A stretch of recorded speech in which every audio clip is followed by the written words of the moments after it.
మన పెట్టుబడి మన పిల్లల భవిష్యత్తు కోసమే కదా. మీ పెట్టుబడికి నమ్మకమైన వేదిక శ్రీ వాసవి ప్రాజెక్ట్స్.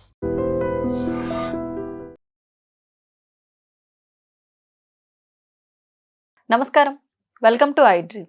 ధర్మ మార్గం విత్ విజిత కార్యక్రమానికి స్వాగతం.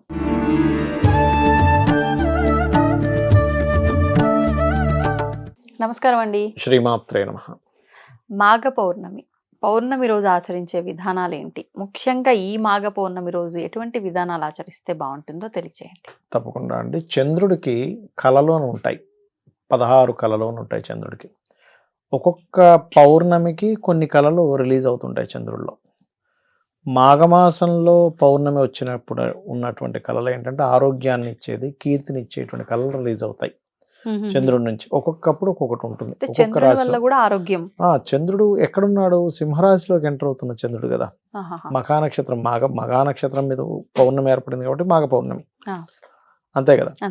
అదే మీకు ఒక్కొక్క రాశుల్లో ఒక్కొక్క నక్షత్రాన్ని బట్టి మనం పౌర్ణమి లెక్కలేస్తూ ఉంటాం. ఆర్ద్ర నక్షత్రము ఇట్లా అంటే ఒక్కొక్కటి. మార్గశిర మాసం మృగశిర నక్షత్రం మీద, ఆశ్వీజ మాసం అశ్విని ఇట్లా ఉంటుంది కదా.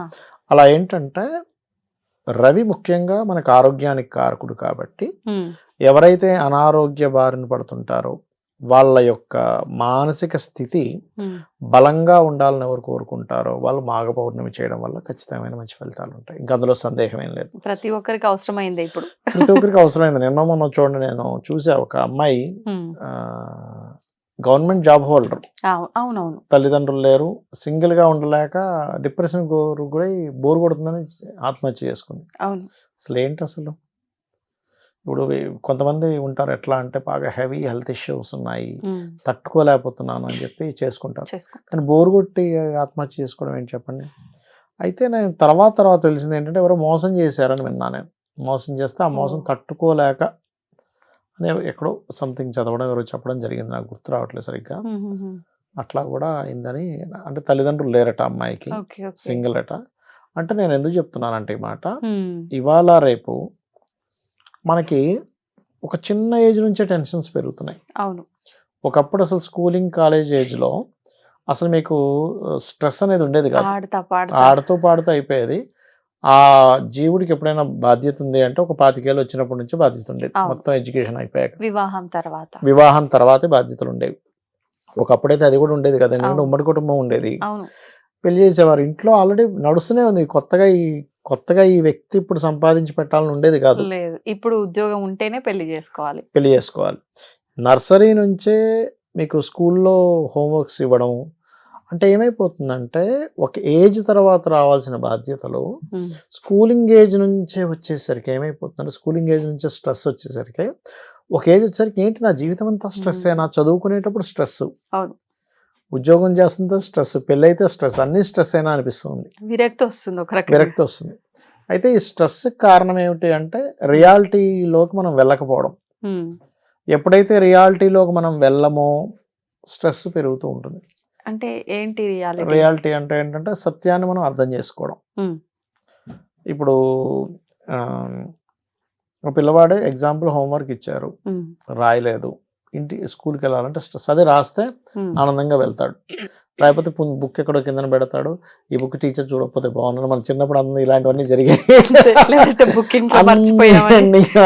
మర్చిపోయామని. నాకు ఏమనిపిస్తుంటుంది అంటే, నాకు మొన్న ఒకరోజు ఇలాగే ఆలోచిస్తుంటే, కొంతమంది పిల్లలు రోజు హోంవర్క్ రాయరు, రోజు టీచర్తో దెబ్బలు తింటారు. నాకేమనిపించింది అంటే, వాడికి తెలివితేటలు లేక కాదు దెబ్బలు తింటుంది, వాడు ఆ దెబ్బని అలవాటు పడిపోయాడు. ఏముంది ఇంతకంటే ఏముంది, టీచర్ వాడు దెబ్బేస్తుంది, కాసేపు నొప్పి వస్తుంది, ఇంతకంటే ఇంకేముంటది అంటే ఆ హోంవర్క్ రాయడం కంటే ఇది ఈజీ అనిపిస్తుంది వాడికి. అంతే. ఈ నొప్పి కన్నా అదే పెద్ద నొప్పిగా ఫీల్ అవుతున్నాడు. నిజమే అండి. లేదంటే ఈ దెబ్బకు వాడు భయపడ్డా బాధపడ్డా, అమ్మో రేపు ఎందుకు నేను దెబ్బ తినాలని ఈ రోజు కూర్చొని కుదురుగా రాసుకుంటాడు. అంటే ఇక్కడ ఏంటంటే పిల్లలకి నువ్వు ఇది పెద్దగా ఫీల్ అవుతున్నావు, కానీ దీంట్లో ఉండే స్పైసీనెస్ ఏంటి, నువ్వు కనుక రాస్తే ఏమొస్తుంది. నేను మొన్న ఒకసారి ఇట్లాగే ఒక ఆవిడ తన ఇంటర్ వరకు పెద్ద బ్రిలియంట్ స్టూడెంట్ కాదు, ఇంటర్ నుంచి అన్ని ఇంక టాప్, కాలేజ్ ర్యాంక్ అన్ని. మీకు అలా జరిగిందని అడిగా.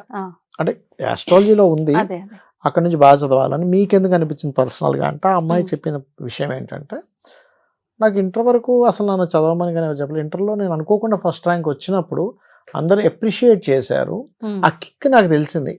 అంటే ఇక్కడ ఏంటంటే, ఈ చదవని వాడికి తలకాయ లేనట్టు కాదు, అక్కడ వాడి బ్రెయిన్ లేనట్టు కాదు, వాడికి ఆ కిక్ తెలియట్లే. ఆ కిక్ తెలిస్తే దాన్ని పట్టుకుంటాడు, అంతేలేండి. ఇక్కడ ఏంటంటే ఎప్పుడైతే కిక్ తెలిసిన వాడు చదువుతుంటాడు, ఒక్కొక్కసారి చదవకపోతే కలిగే అవమానం కూడా వాడికి తెలిసినా సరే పట్టుకుంటాడు గట్టిగా. అట్లా అనమాట. నేను కొంతమంది బిజినెస్ పీపుల్ని కూడా చూసినప్పుడు, సంథింగ్ ఇప్పుడు మంత్లీ ఒక 10 to 20 lakhs సంపాదిస్తున్నాడు అనుకోండి, ఒక్కసారిగా 2 లక్షలకు 3 లక్షలకు పడిపోయింది వాడు ఆదాయం. వాడు చాలా బాధపడిపోతుంటే, ఎందుకు 2-3 లక్షలతో కూడా హ్యాపీగా బతకొచ్చు కదా అంటే, లేదు సార్ 10 లక్షలు 20 లక్షలు సంపాదించినప్పుడు ఉండే కిక్ నేను కోల్పోతున్నాను. ఇక్కడ ఏంటంటే అంత నాకు ఖర్చు అయిపోయినా పర్లేదు, 10 లక్షలు ఖర్చు అయిపోతున్నాయి ప్రతి నెల, కానీ నేను సంపాదిస్తున్నాను అనేటువంటి కిక్ ఏదైతే ఉందో నన్ను బాగా పాజిటివ్ ట్రిగర్ చేస్తుంది. నేను 3 లక్షలు మిగులుతున్నా సరే నేను 10 లక్షలు సంపాదించకపోయేసరికి, అయ్యో నేను 3 లక్షలు సంపాదిస్తున్నాను ఏంటనేది నన్ను ఇబ్బంది పెడుతుంది. అంటే ఏంటంటే మన మైండ్లో నువ్వు దేనైనా యాక్సెప్ట్ చేసేటువంటి రియాలిటీ నీ మైండ్లో లేనంతసేపు నువ్వు ప్రతిదానికి ఇట్లా అయిపోతూ ఉంటావు. నిజమండి. అయితే ఈ మాఘ పౌర్ణమి రోజు మనం ప్రతిసారి పౌర్ణమికి చలివిడి చేసుకొని చక్కగా మీరు ఆకు, ఒక్క, 2 అరటిపళ్ళు అండ్ అదేవిధంగా ఇవన్నీ ఎప్పుడైతే మనం చంద్రుడికి చూపిస్తూ లలిత సహస్రనామాలు చదువుకుంటామో అది పిల్లలకు పెడతాము. చిన్న ఏజ్ నుంచి కూడా వాళ్ళు ఏం సాధిస్తే కిక్ వస్తుంది అనే దాని మీదకి వెళ్తాడు వాళ్ళ ఆలోచన విధానం అంతా కూడా.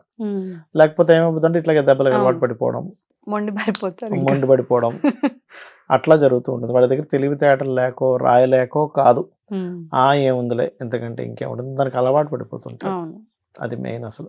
సో ఏంటంటే లలిత ఎక్కువగా చదువుకోవాలి మాఘ పౌర్ణమికి. అపమృత్యు దోషం ఉన్న వాళ్ళు కూడా చంద్రశేఖర అష్టకం చదువుకుంటే చాలా మంచిది. మాఘ పౌర్ణమి నాడు అన్నముతో అలంకరణ చేస్తారు శివుడికి, అది కూడా చాలా మంచి ఫలితాలు ఇస్తుంది. ఆ రోజు కొంతమందికి లంగ్ రిలేటెడ్ ఇష్యూస్ ఉన్న వాళ్ళని ప్రాణాయామం చేస్తే కనుక లంగ్ రిలేటెడ్ ఇష్యూస్ కూడా క్లియర్ అవుతాయి మాఘ పౌర్ణమి రోజు చేస్తే కనుక. సత్యనారాయణ స్వామి వ్రతం కూడా పౌర్ణమి విశేషం అని చెప్తారు కదండి, ఈ పౌర్ణమికి కూడా ఆచరించవచ్చు? పౌర్ణమికి ఎప్పుడైనా సత్యనారాయణ స్వామి వ్రతం చేసుకోవచ్చు. కాకపోతే ఇక్కడ ఏంటంటే ఆరోగ్యాన్ని, అపమృత్యు దోషాన్ని తీసేసేటువంటి లక్షణం మాఘ పౌర్ణమికి ఉంటుంది.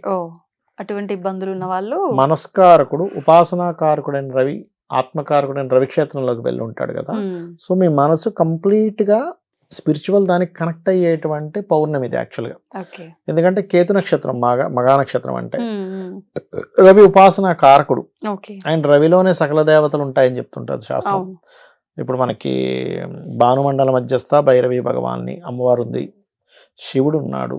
ఇంకోటి ఏంటంటే సూర్య నమస్కారం, ఇప్పుడు కామన్గా ఏ దేవతనైనా మనం ఆరాధించకపోతే తనేమో అనుగ్రహించదు, ఆరాధిస్తే ఒక అనుగ్రహం లభిస్తుంది. కానీ సూర్యుడి దగ్గరికి వచ్చేసరికి ఏంటంటే మీరు పూజించకపోతే దోషం వస్తుంది, సూర్యుడిని నమస్కారం చేయకపోతే దోషం. కృతజ్ఞలం అయిపోతున్నాం మనం అక్కడ. అంటే కృతజ్ఞత తెలపకుండా ఉన్నామంటే తప్పే కదా. అంటే మనం మొక్కినా మొక్కకపోయినా ఆయన చేయాల్సింది ఆయన చేస్తున్నాడు కాబట్టి మనం దోషం చేయకూడదు అక్కడ.